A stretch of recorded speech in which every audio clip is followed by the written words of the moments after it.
Hello dear student, এই just মাত্র complete হয়েছে কয়েকদিনের মধ্যে যে আমরা এত পড়া এত লেখাপড়া করে এতবার কি টেনশন নিয়ে আর কি আমরা যে এক্সামের জন্য প্রিপারেশান নিচ্ছিলাম সেটা আমরা কমপ্লিট করে ফেলেছি। যে জিএনএম এর যে এক্সামটা বাকি ছিল সেটাও গ্রেড 2 কমপ্লিট হয়েছে পোস্ট বিএসসির পরেই। তো এখন আমরা আপাতত দেখবে এখানে তুমি চেক করলে বুঝতে পারবে যে হল টিকিটের জায়গাতে আর কোনো রকম কোনো কিছু দেখতে পাচ্ছ না, এটা আর কি বন্ধই হয়ে গেছে।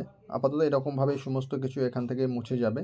তারপর তুমি দেখবে যে এখানে আমরা যেমন পোস্ট বিএসসি বা বিএসসির ক্ষেত্রে যেমন তুমি আর কি দেখেছো যে আর কি ওখানে আর কি তোমার কোশ্চেন্স পেপার সলভ আউট করে একটা ওরা বোর্ড থেকে পাঠিয়েছিল, সেটা তুমি নোটিশ বক্সের মধ্যেও সেম জিনিস জিএনএমের ক্ষেত্রে পেয়ে যাবে। তোমাকে ওয়েট করতে হবে তার জন্য কয়েকদিন।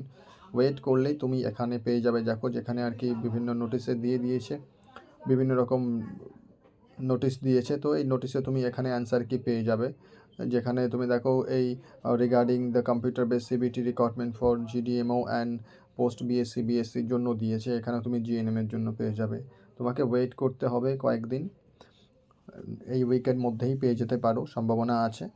তারপরেও দেখবে তুমি আর কি যে এক্সাম দিয়েছো তার কাট অফ মার্ক আর কি দেখবে অনেক, এবারে যারা এক্সাম দিয়েছে জিএনএমের ক্ষেত্রে শিফট ওয়াইজ যে এক্সাম হয়েছে, কিছু ক্ষেত্রে কিছু কোশ্চেনের অনেক টাফ ছিল, কিছু কোশ্চেন ছিল অনেক ইজি, এরকমভাবে কোশ্চেন্স করা হয়েছে। বাট তারপরেও দেখবে কোশ্চেন্স যে ধারাবাহিকতাভাবে কোশ্চেন্স করেছে সেখানে তুমি দেখতে পাবে যে বিএসসির ক্ষেত্রে যতটা ক্রিটিক্যাল মনে হচ্ছিল যখন জিএনএম এক্সাম দিয়েছো তার থেকে বেশি মনে হচ্ছে আরও বেশি ক্রিটিক্যাল আছে।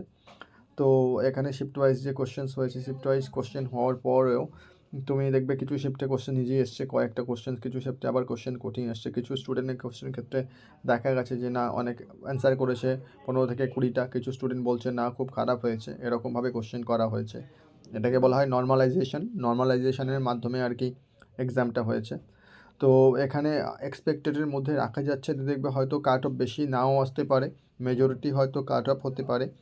তো অ্যাপ্রক্স হয়তো এরকমই আসতে পারে যে জেনারেলের ক্ষেত্রে হয়তো 60-র মধ্যে কাট অফ চলে আসতে পারে। অথবা তুমি দেখবে যারা আর কি তোমার এসটি এসসি কোটার মধ্যে আছে, যারা ওবিসি কোটার মধ্যে আছে, এরা আর কি অনেক কমে আর কি অ্যারাউন্ড 55-এর মধ্যে চলে আসতে পারে। তো এই সমস্ত আর কি তোমার যে মেজরিটি যে এক্সাম দিয়েছে মেজরিটি এক্সামের ক্ষেত্রে আর কি তুমি এটা দেখবে যে বেশিরভাগ ক্ষেত্রে এখানে আর কি যেহেতু ক্যান্ডিডেটের সংখ্যা অনেক, তো এখানে কিছু সংখ্যক ক্যান্ডিডেট এখান থেকে কমে যাবে, কমে গিয়ে আবার এরা কিছু সংখ্যক ডাক পাবে আর কি ভাইবার জন্য। তো বেস্ট অফ লাক যারা খুব সুন্দর করে এক্সাম দিয়েছো, আর সবার কথা বলছি আর কি সবাই যারা এক্সাম দিয়েছো এখানে টেনশন নেওয়ার কোনো কারণ নেই, কারণ রেজাল্ট তো বেশি সময় নেবে না, হয়তো পাবলিশ হয়ে যাবে। তো পাবলিশ হয়ে গেলেই সেখানে দেখতে পাবে হয়তো মেজরিটি সংখ্যা হয়তো ইন্টারভিউয়ের জন্যই ডাক পাবে, কারণ এখানে তো আবার এলিমিনেশন আছে ইন্টারভিউয়ের জন্য। তো এখানে বেশি সংখ্যক আশা রাখা যায় ডাক পাওয়া যেতে পারে, কারণ তাছাড়া এক্সামে যেরকম প্যাটার্ন ছিল সেই অনুপাতে কোশ্চেন অনেক হার্ড ছিল। তো সবাই ওই সব কোশ্চেন অ্যান্সার করে হয়তো আসতে পারেনি, কনফিউজলি কিছু কোশ্চেন ছেড়ে দিয়ে এসছে। তো যে কারণের জন্য এখানে বেশি চিন্তিত হওয়ার দরকার নেই, জাস্ট ওয়েট করো। ওয়েট করে একটু দেখো, ঠিক হয়ে যাবে। কয়েকদিন পর যখন রেজাল্ট পেয়ে যাবে তখন বুঝতে পারবে যে কেমন কী গেছে না গেছে।